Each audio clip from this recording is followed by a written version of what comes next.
Routine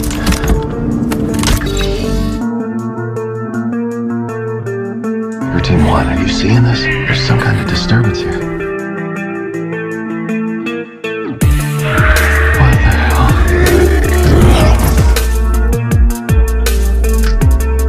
Davis, what's your status?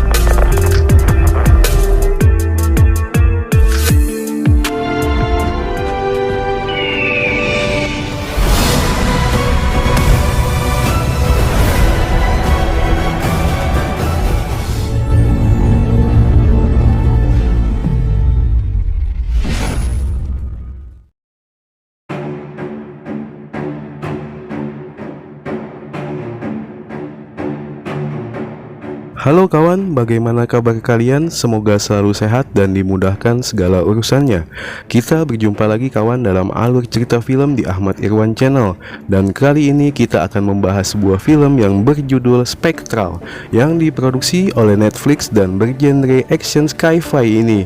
Rilis perdana di Desember 2016, film yang disutradarai oleh Nick Matthew dan dibintangi oleh James Badgedale, Emily Mortimer, dan Max Martini ini bercerita mengenai seorang ahli insinyur yang bekerja di DARPA, sebuah institusi pengembangan teknologi militer milik Amerika, yang dimintai tolong untuk datang ke pangkalan militer Amerika di Eropa Timur oleh seorang jenderal militer untuk menyelidiki dan mempelajari sebuah kasus yang sangat dirahasiakan oleh sang jenderal, di mana para pasukan elit militer Amerika mati secara misterius di saat melakukan sebuah operasi intelijen di lokasi. Jadi untuk mengetahui seperti apakah keseruan ceritanya, maka tanpa berlama-lama lagi kita langsung saja ke alur cerita filmnya.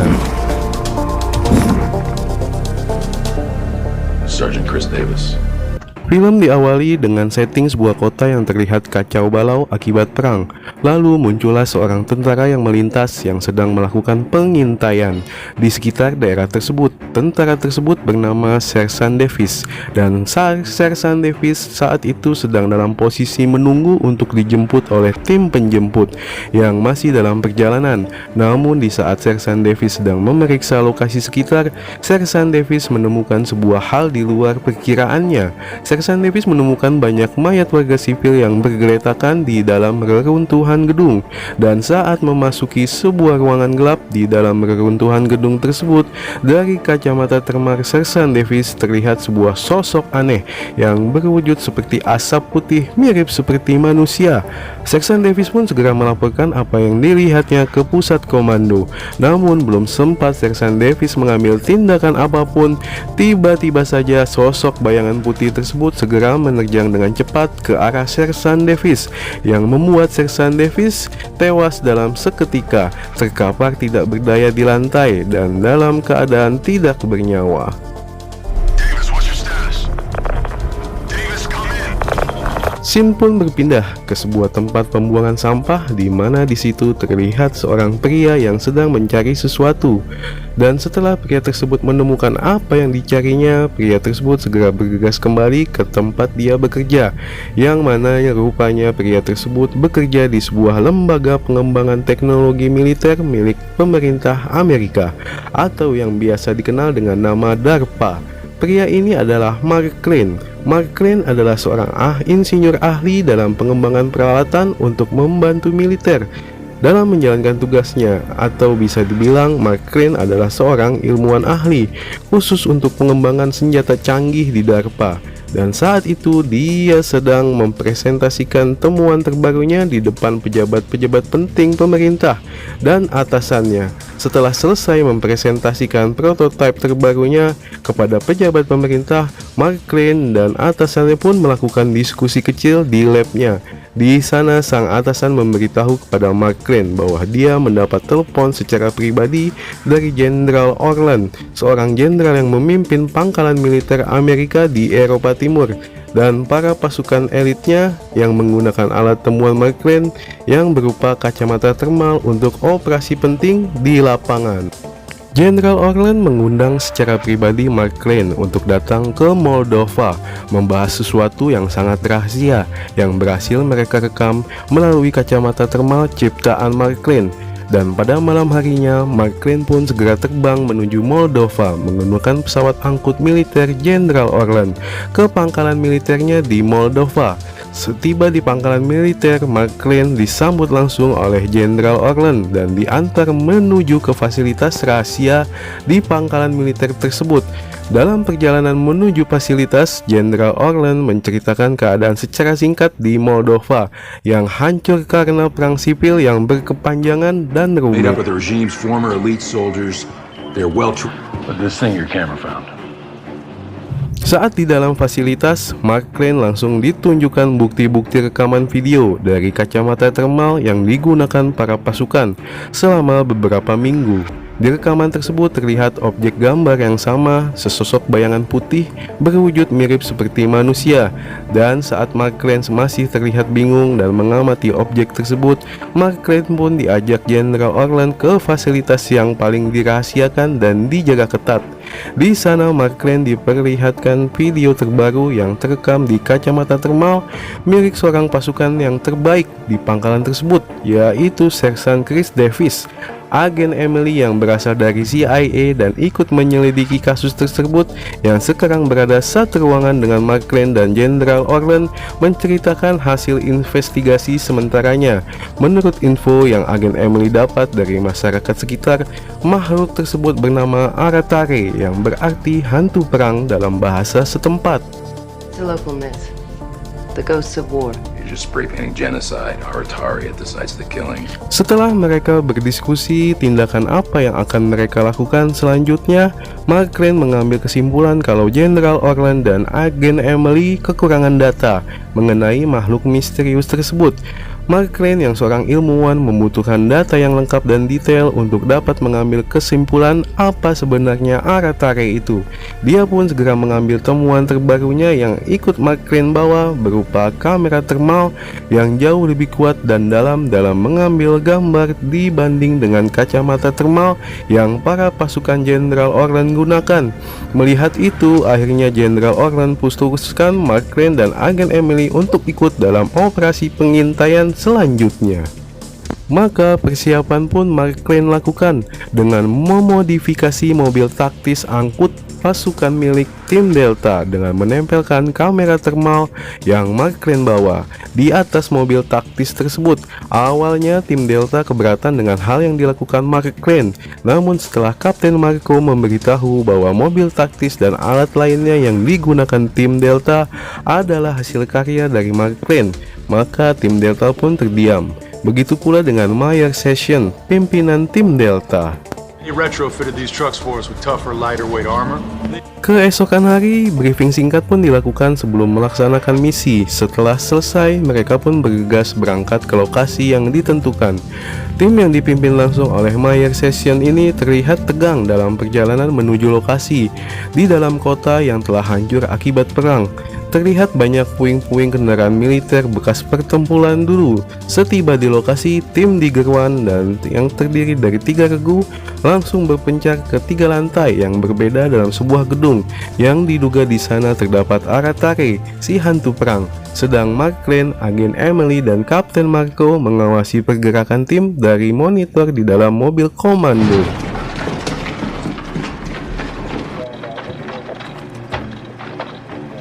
Di dalam gedung, tim Digger menemukan banyak mayat, baik dari para pemberontak atau tim Utah, yang pola kematiannya memiliki kesamaan, tidak ada luka dan bola mata yang memutih. Dan regu yang dipimpin langsung oleh Meyer Session berhasil menemukan korban selamat dari tim Utah, yaitu Sersan Comstock yang berlindung di balik bak mandi. Sersan Comstock terlihat bingung dan ketakutan dengan yang kejadian semalam dia alami. Sersan Comstock memberitahu kalau tim yang dipimpinnya tidak ada yang selamat kecuali dirinya, dan mayat mereka berada di lantai 5, di mana saat itu terdapat McFadden yang berada di sebuah ruangan dan bertemu dengan Aratare yang langsung membunuh McFadden dengan cepat, yang kemudian disusul dengan anggota personilnya tewas satu persatu tertembus oleh Aratare. Melihat keadaan yang semakin gawat, Meyer Session pun memerintahkan personilnya untuk mundur.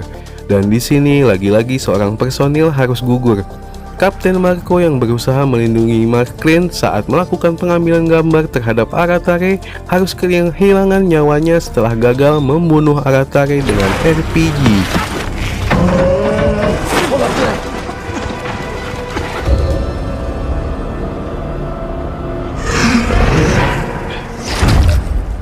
Dan saat para personil yang selamat sudah berada di kendaraan taktis, tiba-tiba saja sebuah ledakan hebat terjadi, yang rupanya kendaraan taktis para personil memasuki area ranjau darat, yang membuat semua kendaraan taktis terguling terbalik. Akibat ledakan tersebut, sebagian personil kembali gugur, salah satunya adalah Sersan Comstock yang menjadi saksi satu-satunya serangan Aratare semalam. Untuk menyelamatkan diri dari kejaran Aratare dan serangan para pemberontak, para personil Delta pun berinisiatif mencari tempat berlindung sementara. Mereka menemukan sebuah gedung tua untuk berlindung di dalamnya, dan para personil terlihat masih shock dengan yang baru mereka alami. Try. She's in shock. Keep an eye on her. Mark Crane pun mengajak para personil untuk naik ke lantai atas agar bisa memantau pergerakan Aratare dengan kameranya. Dan benar saja, Aratare memang berada di luar gedung mencari keberadaan mereka. Namun sebuah keanehan terjadi. Di saat para Aratare akan mendekat, mereka semua terhalang oleh sesuatu seperti pasir hitam yang disebarkan mengitari gedung. Mereka pun menyadari kalau pasir tersebut adalah serbuk busi murni yang disebarkan oleh seseorang di gedung ini, yang berarti mereka tidak sendiri di gedung tersebut. Maka Mayor Session pun memerintahkan personilnya untuk melakukan penyisiran gedung, dan para personil Delta mendapati dua orang bocah kecil, kakak beradik Sari dan Bogdan, di sebuah ruangan di gedung tersebut.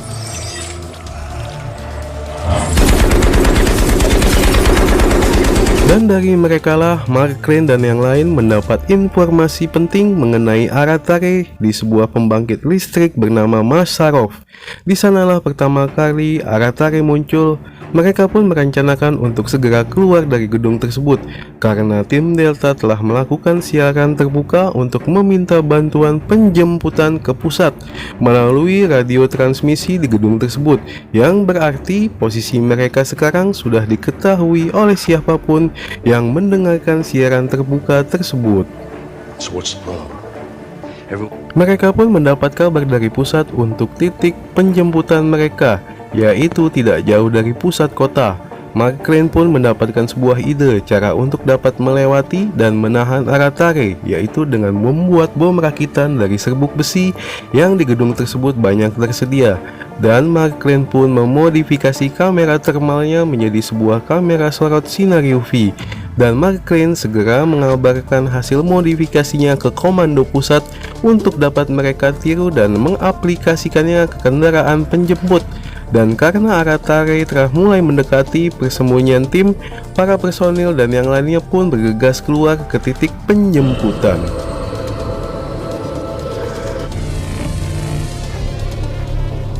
Di saat mereka keluar gedung melalui jalan belakang, para Aratare pun mulai mengejar.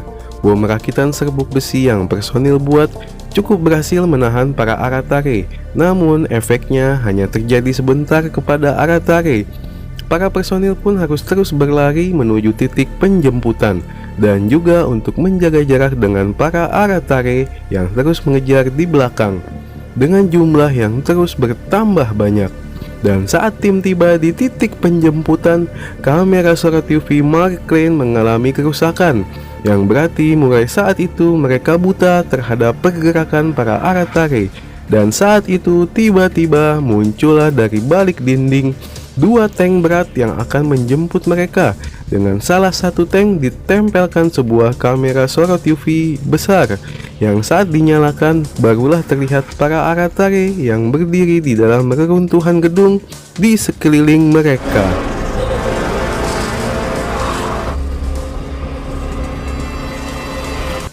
Tanpa berlama-lama, setelah posisi para Aratare diketahui, tank-tank tersebut segera memuntahkan peluru meriam mereka ke posisi Aratare berada. Mark Lane dan para personil yang berada di tengah-tengah serangan tersebut bergegas pergi menjauh untuk menghindari efek ledakan. Namun di saat itu, para Aratare melakukan serangan balasan kepada pasukan penjemput yang memakan banyak korban dari pihak pasukan penjemput. Begitu juga dengan si kecil Bogdan, bocah yang mereka temukan di dalam gedung, harus meregang nyawa di tangan Aratare karena terpisah dari kakaknya. Mark Lane, agen Emily, dan tim Meyer Session terlihat pasrah dengan pemandangan yang terjadi di depan mereka, di mana satu persatu personil dibantai oleh para Aratare.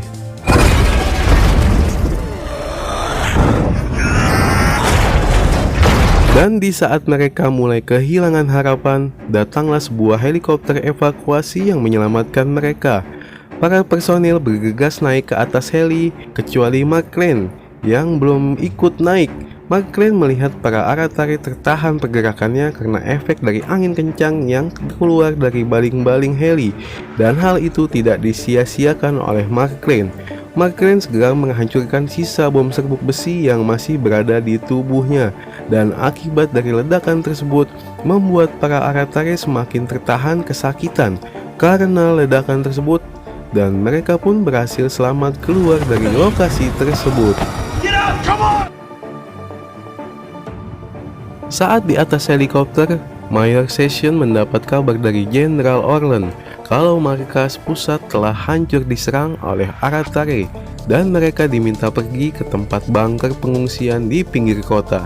Dan dari atas helikopter terlihat jelas kalau para Aratare telah menyebar ke penjuru kota.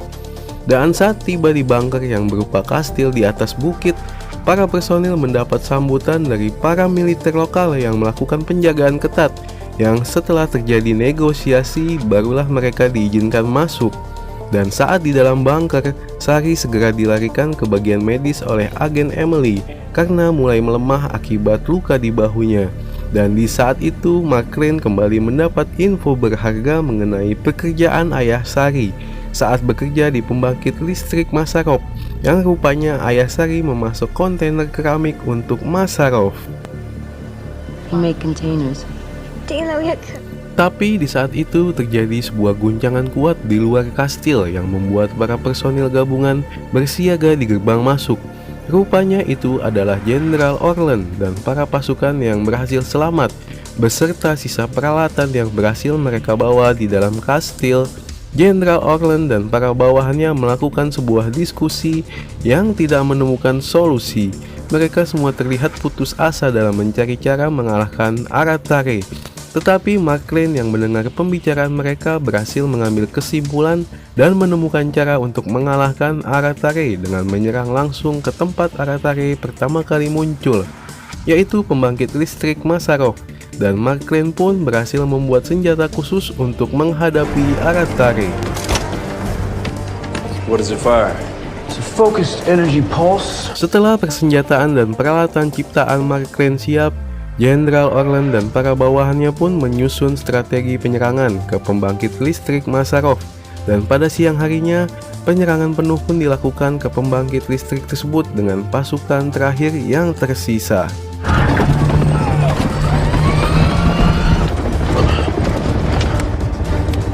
Setiba di pembangkit listrik Masarov, satu helikopter yang di dalamnya terdapat satu tim yang dipimpin langsung Meyer Session turun melakukan serangan pertama untuk menguji langsung senjata ciptaan Mark Lane tersebut. Setelah senjata pulsa energi selesai dirakit tim, Meyer Session pun langsung menembakkannya ke Aratare yang berada di depan mereka. Dan tembakan tersebut berhasil menghancurkan Aratare. Melihat itu, tim yang lain pun turun untuk membantu tim Meyer Session melakukan serangan ke para Aratare, sedangkan tim Spearhead 2 yang di dalamnya terdapat Mark Lane dan agen Emily langsung maju ke pusat pabrik untuk melakukan pencarian tempat pembuatan Aratare. Di dalam, mereka bertemu dengan Aratare yang menghadang. Tol dan Alicio yang mengawal Mark Lane dan agen Emily meminta mereka untuk terus maju melakukan pencarian. Dan setelah masuk semakin dalam ke area pabrik, Mark Crane dan agen Emily berhasil menemukan lab produksi Aratare yang di dalamnya tidak ada siapapun, hanya ada mayat-mayat para pekerja lab di beberapa sudut ruangan. Tetapi alat-alat canggih yang memproduksi Aratare masih terus bekerja secara otomatis. Dan tibalah mereka di sebuah ruangan yang di dalamnya terdapat banyak lemari-lemari tertutup sebuah kaca yang di dalamnya terdapat para Aratare. Mark Crane menduga kalau Aratare tercipta secara massal karena kecelakaan kerja akibat para ilmuwan lab kehilangan kendali dalam menciptakan Aratare. Dan Mark Crane dan agen Emily berhasil menemukan sebuah mesin generator yang menjadi sumber tenaga utama dalam memproduksi Aratare. Setelah mempelajari panduan mesin tersebut, Mark Crane pun menaiki mesin tersebut untuk mematikannya.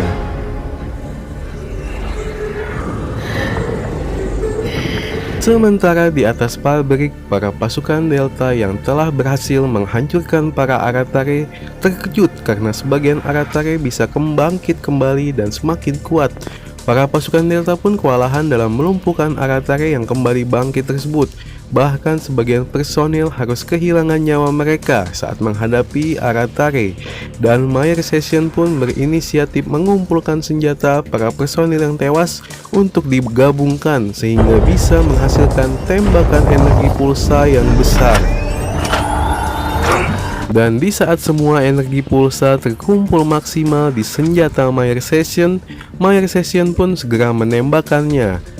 Tembakan yang menghasilkan energi yang begitu besar hingga membuat Mayor Session terlempar jauh dari senjatanya, dan tembakannya pun tepat mengenai Aratare yang terkuat yang sedang dihadapi pasukannya.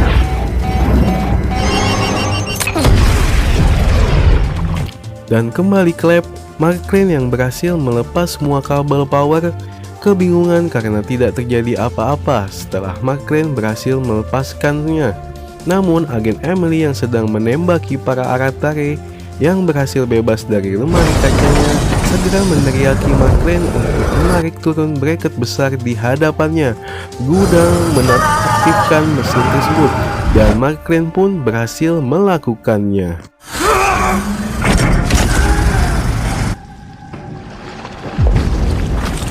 Sehingga dalam sekejap para Aratare yang terbebas pun diam membeku tak bergerak, dan perlahan mereka mulai memudar terbawa angin hingga menghilang. Dan di saat Mark Crane dan agen Emily masih kebingungan dengan kejadian yang baru saja terjadi, mereka mendengar sebuah suara yang aneh di ruangan yang lain, dan Mark Crane dan agen Emily memasuki ruangan tersebut. Betapa terkejutnya mereka melihat banyak peti-peti kaca yang di dalamnya terdapat seperti hanya susunan saraf-saraf lengkap dengan otaknya dari tubuh manusia, yang dengan alat mengerikan tersebut membuat si manusia di dalam peti kaca tersebut terjebak antara hidup dan mati dan merasakan kesakitan yang panjang. Each one is made from a real person. These are from real corpses. Sehingga membuat Mark Crane memutuskan untuk mengakhiri penderitaan mereka dengan mencabut kabel power di masing-masing peti. Awalnya agen Emily mencegah tindakan Mark Crane tersebut, tetapi setelah dijelaskan Mark Crane, barulah agen Emily sadar betapa bahayanya teknologi tersebut.